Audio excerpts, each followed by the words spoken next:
Admiral Helena Vasquez stood at the observation window of her command ship, watching the stars slide past in silence. The Terran battleship Resolute hung in orbit above a dead moon, engines idle, weapons cold, waiting for orders that never seemed to come. 3 years of war with the Vrath Dominion had taught her patience. It had also taught her restraint.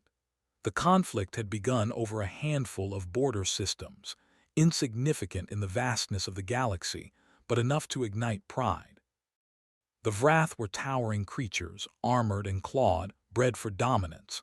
They believed themselves the galaxy's apex warriors and could not accept that a soft-skinned species like humanity would dare to oppose them. Helena had fought them for 3 years. She had won battles and lost others. She had signed casualty lists that never seemed to grow shorter. Through it all, she had obeyed the rules. The galactic conventions existed to prevent wars from becoming slaughters. Prisoners were exchanged. Civilian zones were protected. Medical ships flew under sacred markings, and even enemies respected them. It was not a kind war, but it was a civilized one.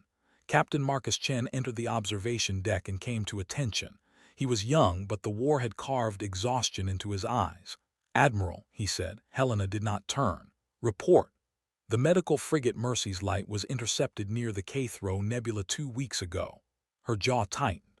The Mercy's Light was a hospital ship. No weapons, no escorts, only doctors, nurses, and wounded soldiers being transported home. "Status?" she asked. "Captured, ma'am, not destroyed." A small breath escaped her. Captured meant negotiation. Captured meant time. How many aboard? 847, 612 medical staff, the rest wounded soldiers. Helena nodded slowly. 847 lives now sat in enemy hands, but they were alive. She had traded prisoners with the Vrath before. It would be unpleasant, but it would work. "There's more," Chen said, his voice unsteady. He handed her a datapad. A message arrived from Commander Zyrax of Dominion Strike Force 7. "Command advises you not to open the attached file alone." Helena recognized the name. Zyrax was new to the war, rising rapidly, known for aggression and ambition. Some reports used a darker word, cruel. "What's in the file?" she asked. "They didn't say." She waved Chen away.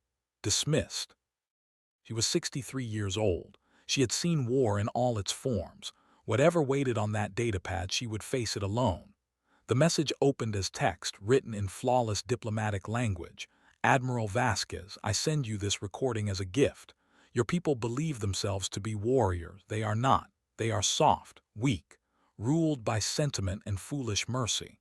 The prisoners from your medical vessel have been dealt with according to Vrath tradition. There will be no exchange. There will be no negotiation. Withdraw from contested space immediately. This war is over. You lack the wisdom to accept it." Helena read the message twice. Her heartbeat had begun to accelerate. She opened the attached file. The recording was 14 minutes long. She watched all of it. The medical staff were executed first, forced to kneel in rows while Vrath soldiers walked behind them with ignited energy blades. Nurses clasped hands. Some prayed. Some screamed. None were spared. Then came the wounded soldiers.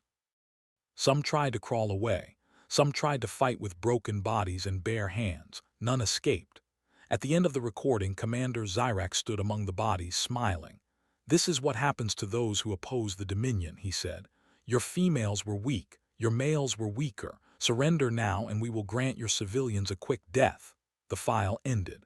Helena remained seated, unmoving. Something inside her broke. Something else woke up. She stood and opened a secure channel to Earth. The United Defense Council would need to see this. Every human being would need to see this. But first she made another call. It was a number known to very few. A line buried beneath mountains connecting to an office humanity had prayed would never be used. "This is Admiral Helena Vasquez," she said calmly. "Authorization code Prometheus 7. I am requesting activation of Omega protocols." There was silence on the other end. Then a voice, old and heavy with understanding, replied. "Omega protocols confirmed. Admiral, God forgive us all." Helena ended the call and returned to the observation window. Somewhere out there, Commander Zyrax was celebrating. He believed he had shattered humanity's spirit. He had no idea what he had just unleashed. The recording did not stay contained. Within hours it leaked. Someone always leaked it. Across human space, screens flickered to life with 14 minutes of horror. Families recognized faces. Names spread faster than official notifications ever could. Grief turned to disbelief, disbelief to rage. The war had rules, everyone knew that. The Wrath had crossed a line that was never meant to be crossed. On Earth, the United Defense Council convened in emergency session. 12 men and women gathered around a table older than most nations, a table that had authorized wars, signed treaties, and ordered sacrifices in the name of survival. Admiral Helena Vasquez stood before them. Behind her, frozen on the wall-sized display, was the image of a young nurse kneeling with her eyes closed, lips moving in silent prayer. The next frame would show her dead. 847, Helena said. 612 medical personnel, protected under every known galactic convention. Council Chairman David Morrison sat rigid, hands folded so tightly his knuckles had gone white. His daughter had been a nurse aboard the Mercy's Light. He had learned of her death 3 hours earlier. "What do you recommend, Admiral?" he asked. Helena had prepared a careful briefing, measured escalation, diplomatic pressure, coordinated sanctions. None of it came out. "I recommend we stop pretending." The council members exchanged uncertain looks. "For 3 centuries," Helena continued, "humanity has followed the rules. We joined the galactic community. We limited our weapons. We restrained our soldiers. We did everything asked of us because we believed cooperation mattered." She gestured toward the frozen image. "This is what that belief bought us.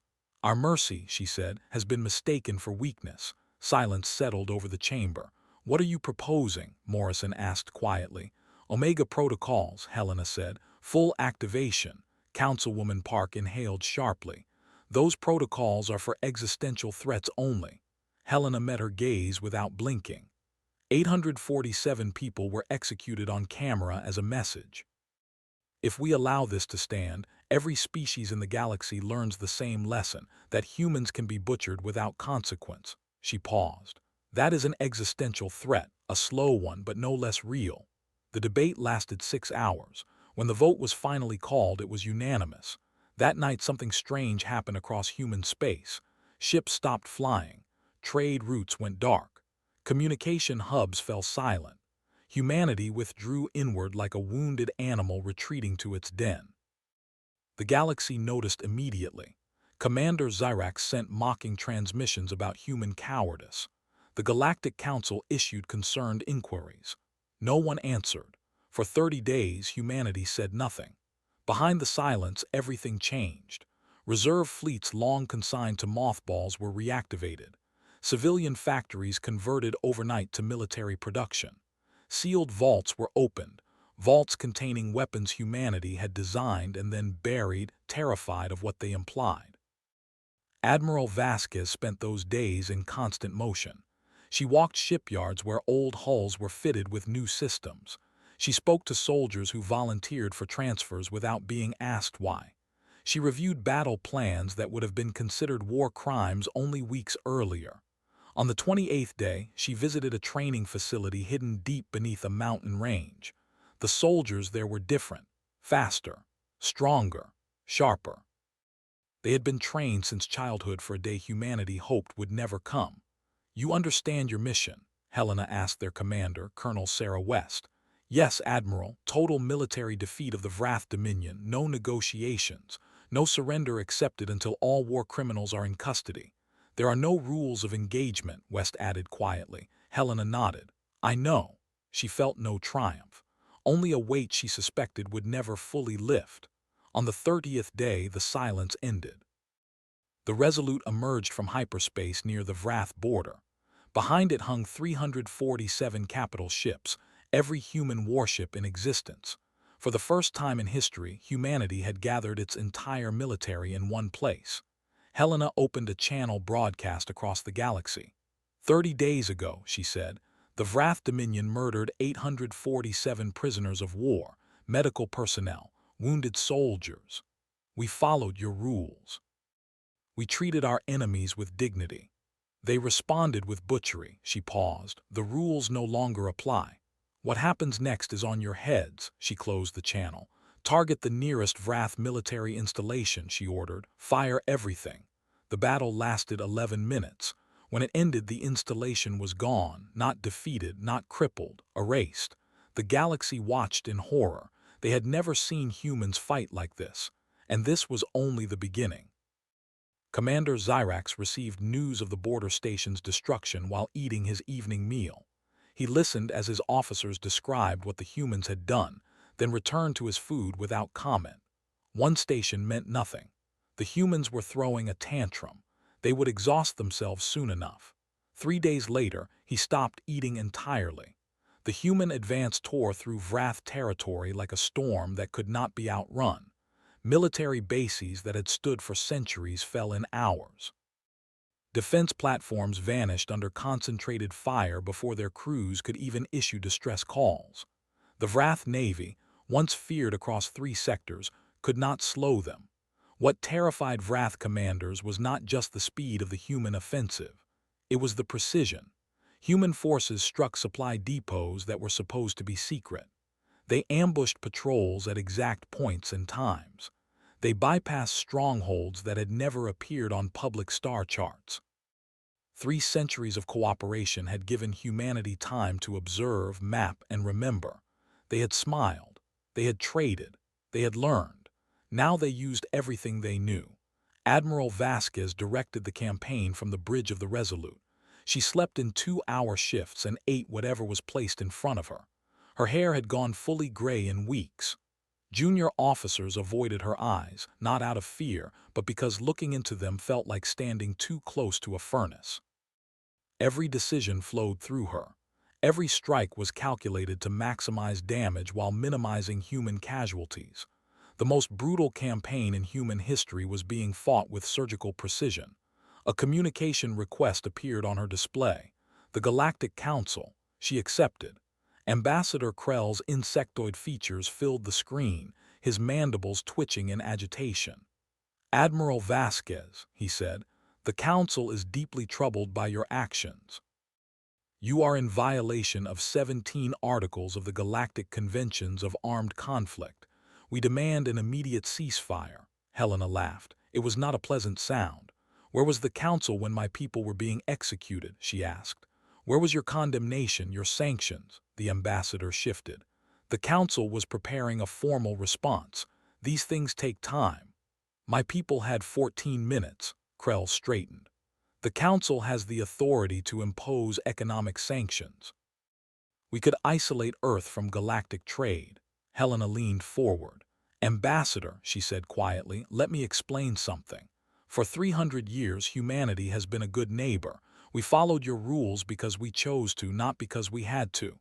Her tactical display showed human fleets advancing steadily toward the Wrath core worlds.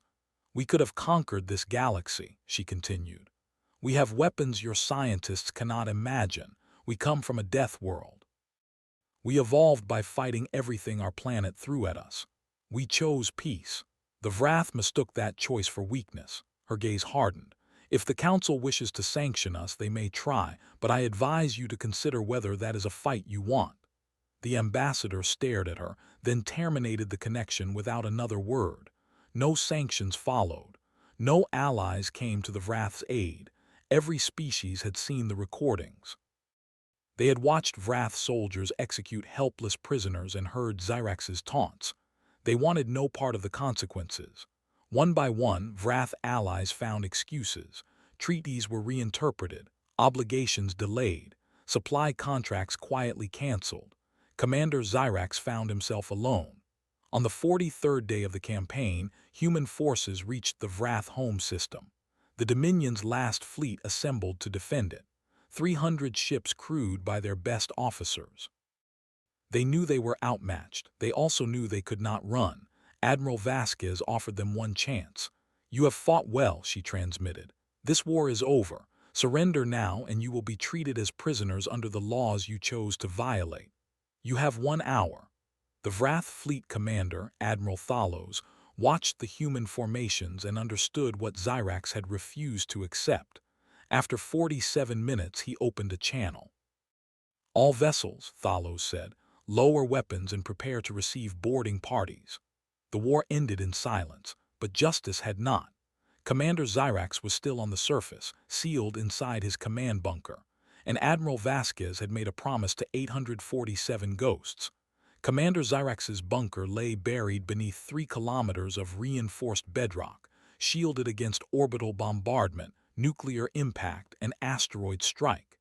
It was designed to survive the end of a world. It would not survive humans. Colonel Sarah West studied the schematics in silence, then smiled. "We go in through the ventilation system," she said. "Narrow, old design. They never expected an internal breach." Her soldiers nodded. They were the best humanity had produced, trained since childhood, equipped with technology the galaxy had never seen and never been meant to see. The insertion took 4 hours. They moved through the shafts without sound, bypassing sensors that were never designed to detect threats from within. When they reached the inner complex, Vrath soldiers were already forming defensive lines. It did not matter. Human operators moved like ghosts. Guards fell before alarms could finish sounding. Doors rated to withstand hours of assault opened in seconds. Commander Zyrax watched security feeds as his fortress collapsed around him. Entire squads vanished. Systems failed one by one. "They are just humans," he snarled. "How is this possible?" No one answered. Zyrax drew his ceremonial blade and stood at the center of the command chamber. If he was to die, he would die as a warrior. The doors exploded inward. Colonel West stepped through the smoke. "Commander Zyrax," she said, "you are under arrest for war crimes against humanity. Drop your weapon." He laughed and charged. He was fast, faster than any human should have been able to track. It wasn't enough. West sidestepped, caught his wrist, twisted, and sent the blade clattering to the floor. A second later, Zyrax was on his knees, arms locked behind him. "We're not prey," she said quietly. "We just prefer not to remind people." Above the planet, Admiral Vasquez received confirmation without visible reaction. "Bring him up," she said, "and make sure the recorders are running." The galaxy needed to see this. Human ground forces spread across the Vrath homeworld. Military installations were neutralized. Civilian infrastructure was left untouched. Vrath civilians watched in confusion as human soldiers helped evacuate wounded non-combatants and reunited separated families. They had been told humans were monsters. Instead, they saw discipline. They saw restraint. They saw mercy, still intact. When Zyrax stood before Admiral Vasquez, he expected rage. He found none. "You will stand trial," Helena said. "Every species will see what you did. Then you will spend the rest of your life maintaining a memorial to your victims." Zyrax sneered. "A trial, that is your revenge. Killing you would be easy," Helena replied. "But that would let you die as a warrior. Instead, you will live as a lesson." He was taken away in silence. The Galactic Tribunal convened on neutral ground weeks later. Representatives from every major species attended. Evidence was displayed. Names were read. 14 minutes were played. No one looked away. Verdict came in under an hour. Commander Zyrax was found guilty on 847 counts of murder. His officers received the same sentence. Life imprisonment on Cathros Minor, a dead moon with no atmosphere. Their punishment was simple. They would maintain a memorial to their victims for the rest of their lives. The tribunal did not stop there. The Vrath Dominion was found guilty of state-level war crimes. Its military was dissolved. Its territory placed under supervision. The Vrath would remain a people. They would never again be a threat. After the verdict, representatives from a dozen species approached humanity with the same question. What now? They had watched a species long dismissed as soft dismantle a galactic power in less than 2 months. They feared what would happen if humanity chose conquest next. Admiral Helena Vasquez answered them in a broadcast carried to every inhabited system. "We did not want this war," she said. "We did not enjoy it. Every life taken weighs on us, and it will weigh on us for generations. We are not proud of what we did. We are only proud that we stopped when justice was served." She spoke of the weapons humanity had hidden not out of ambition but out of fear of what they implied. She spoke of restraint as a choice, not a limitation. "The Vrath made a mistake," she said. "They saw our mercy and called it weakness. They were wrong. We do not want to be executioners. We want partners, neighbors, and friends. Humanity will return to peace. But remember this. The next time someone considers committing atrocities against human prisoners, remember what happened when mercy was mistaken for weakness. The galaxy listened and remembered. 6 months later, Admiral Vasquez retired. She refused medals and promotions. The war had taken something from her that no honor could replace. Her last official duty was to visit the memorial on Caithro's Minor. 847 names were carved into stone. Commander Zyrax knelt before the wall, cleaning dust from letters he would know forever. He did not look up as Helena placed her insignia among the flowers. There was nothing left to say. A year later, a young ambassador visited Earth, uneasy among a species capable of such fury. His human guide showed him parks, museums, children playing beneath open skies. "How can you be both?" the ambassador asked. "So peaceful and yet so terrible in war," the human smiled sadly. "Because we choose," he said, "every day. And if someone threatens that peace again," the smile faded, "then we choose something else." The galaxy had learned its lesson. Humanity hoped it would not need to teach it again.